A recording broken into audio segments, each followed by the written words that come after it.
Frédéric Chaumont pour la chaîne Agora TV et la chaîne Jasper Madère. Bonjour à tous. Voici les différents titres qui seront abordés sur cette vidéo. Donald Trump et Vladimir Poutine négocient une solution de paix tandis que Macron et l'Union européenne se battent pour une solution de guerre. L'Union européenne, ça sent le sapin. Dans la dernière allocution du 14 février au BR24 à Munich, J.D. Vance reconnaît que les États-Unis, sous l'administration de Joe Biden, ont eu une influence prépondérante sur la censure Internet. Et c'est la nouvelle administration de Donald Trump qui nous annonce un volte-face avec la ferme volonté d'inverser totalement cette façon de faire. Et sur ce discours de J.D. Vance, c'est évidemment l'Union européenne qui prend une claque plus que violente, puisqu'elle prône encore et toujours la nécessité de faire taire toute opinion qui serait à l'opposé de la doctrine Union européenne. Dans l'intérêt de l'humanité, mes amis, mais aussi dans l'intérêt de la vérité, je reconnais que parfois les voix les plus bruyantes en faveur de la censure ne sont pas venues d'Europe mais bien de mon propre pays, où l'administration précédente a menacé et fait pression sur les entreprises de réseaux sociaux pour qu'elles censurent ce que l'on appelait alors des désinformations. Les désinformations comme, par exemple, l'idée que le coronavirus aurait probablement fuité d'un laboratoire en Chine. Notre propre gouvernement a encouragé les entreprises privées à réduire au silence ceux qui osaient exprimer ce qui s'est avéré être une vérité évidente. Je ne viens donc pas ici aujourd'hui uniquement pour faire une observation, mais pour faire une proposition. Tout comme l'administration Biden semblait désespérée à l'idée de faire taire ceux qui exprimaient librement leurs pensées, l'administration Trump fera, elle, exactement l'inverse. Et j'espère que nous pourrons travailler ensemble dans ce sens. Voilà donc encore un discours que l'impératrice von der Leyen et le petit caporal Macron n'ont pas dû véritablement apprécier.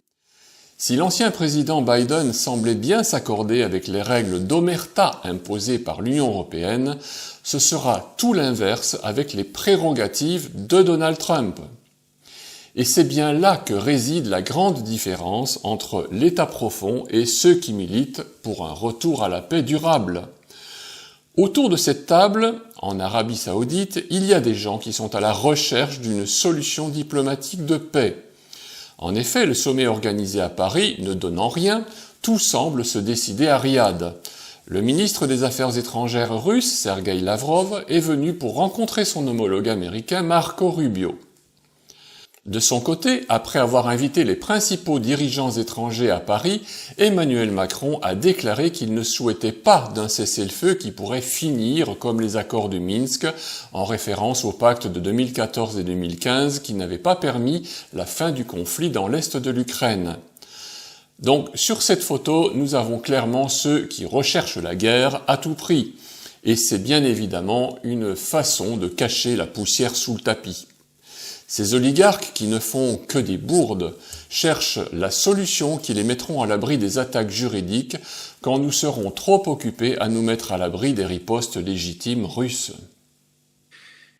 Depuis 3 ans, cette situation est là. L'Ukraine a formidablement résisté, mais la situation est évidemment très préoccupante. Quel est notre objectif ? Une paix durable et solide. Une paix parce que vous le voyez bien, ça ne peut pas durer. Et en quelque sorte, l'Ukraine ne peut pas reconquérir par la voie militaire ses territoires. Et la Russie ne peut pas, par une voie militaire, aller beaucoup plus loin, et le bilan humain est énorme. Et donc nous, notre objectif, c'est d'avoir la paix, mais une paix durable, c'est-à-dire une paix qui permet à l'Ukraine d'être stable, d'avoir des garanties de sécurité, d'avoir le droit international qui est reconnu, une paix qui soit négociée par les Ukrainiens, et comme on le voudrait pour nous-mêmes si ça nous arrivait, un plan de reconstruction, etc., etc. Même si aujourd'hui Macron feint de chercher une solution de paix, c'est exactement ce qu'il ne veut pas. Seule la guerre pourra détourner l'attention de tous les Français en dehors des magouilles perpétrées par l'oligarchie française et celle de l'Union européenne. Tout en déclarant qu'il recherche une solution de paix durable, il cherche exactement l'inverse en envoyant des Mirage 2000 et leurs pilotes ukrainiens formés par l'armée française. Plus que jamais, Macron va tout faire pour continuer à mettre de l'huile sur le feu et envoyer des armes, de l'argent et des soldats français pour aller se faire tuer en Ukraine. Mais comprenons-nous bien, cette guerre, ce ne sont pas les Français qui la demandent. C'est un pseudo-président désavoué par le peuple avec moins de 20% d'opinion favorable. Il y a aussi Ursula von der Leyen qui n'a été élue par personne. Et n'oublions pas notre cher Thierry Breton qui veut absolument nous bâillonner et interdire la démocratie dans les pays qui ne choisissent pas bien leurs candidats, comme la Roumanie ou comme en Allemagne. C'est donc l'attaque d'Elon Musk contre ce qui est appelé l'État profond et le démantèlement, il faut bien dire, d'une partie des fonctionnaires. Vous avez même dit, vous êtes interrogé s'il avait un mandat et le fait qu'il ne soit pas élu. Certains vous ont rétorqué, et vous? Vous n'êtes pas élu, vous n'avez pas de mandat. Je suis passé devant notre congrès, moi. Notre congrès. Notre congrès, c'est-à-dire le Parlement européen.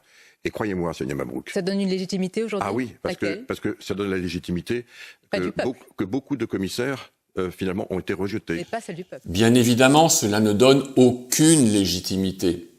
Il n'a pas été choisi par le peuple et il décide à la place du peuple. Ce petit monsieur est totalement hors sol. Il veut annuler les élections dans les pays qui ne choisissent pas bien leurs candidats. C'est du très haut niveau de foutage de gueule.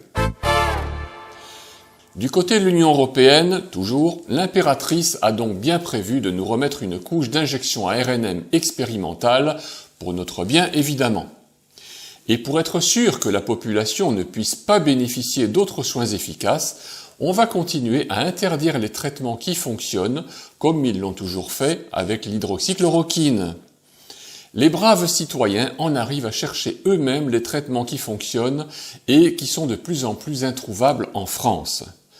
Par exemple, si vous cherchez du phenbendazole, vous trouverez encore sans problème en le commandant en Allemagne, mais comptez au moins 3 semaines de délai.